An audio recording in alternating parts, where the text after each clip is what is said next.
The Florida Keys, a coral cay archipelago extending southwest from the tip of Florida for a distance of 125 miles. Here you will find some of the world's most expensive and sought-after properties. An American tropical paradise. It is no wonder that tourists flock to this location all year round.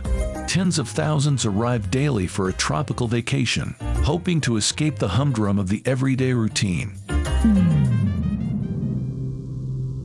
There are some, however, that do not come on vacation, and while these travelers wish to remain unheard and unseen, they leave behind a clue to their secret. It's hidden in plain sight and washed up on almost every beach.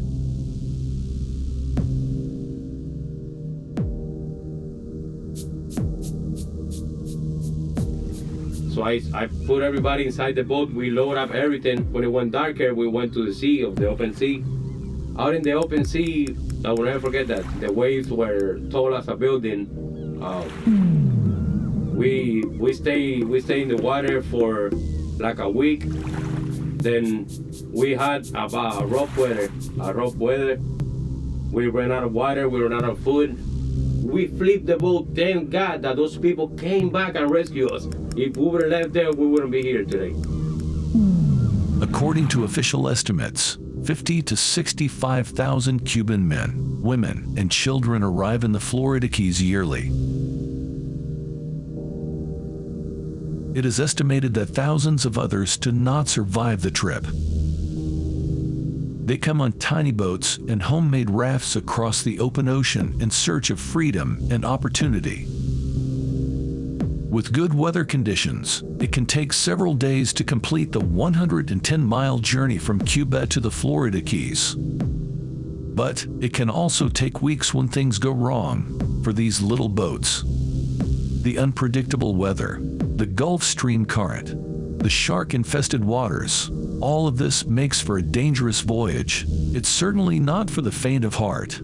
I remember we got this big-ass shark under the boat. He used to scratch, I don't know, maybe he liked it to scratch his fin in the boat all day. He was under us for 3 days. He was the lone on the boat. I never forget that.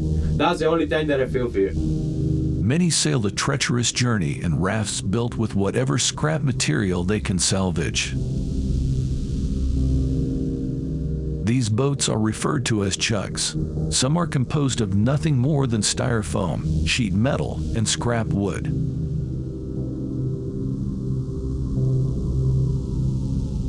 Some have sails made from bedsheets or tarps.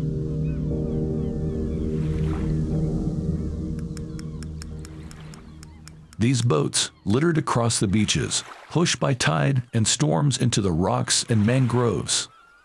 Each of them tells us a story of determination, survival, and hope. And for the lucky few, the story of a new life. For the passengers of these little boats, the Florida Keys are their keys to freedom.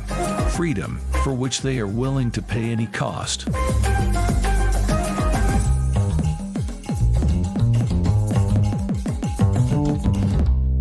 We begin with a developing story at noon. A major search effort going on to find 10 missing Cuban migrants after the boat capsized off the coast of Key West.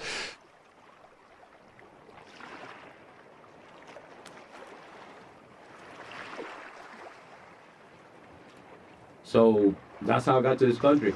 It is, it's my story.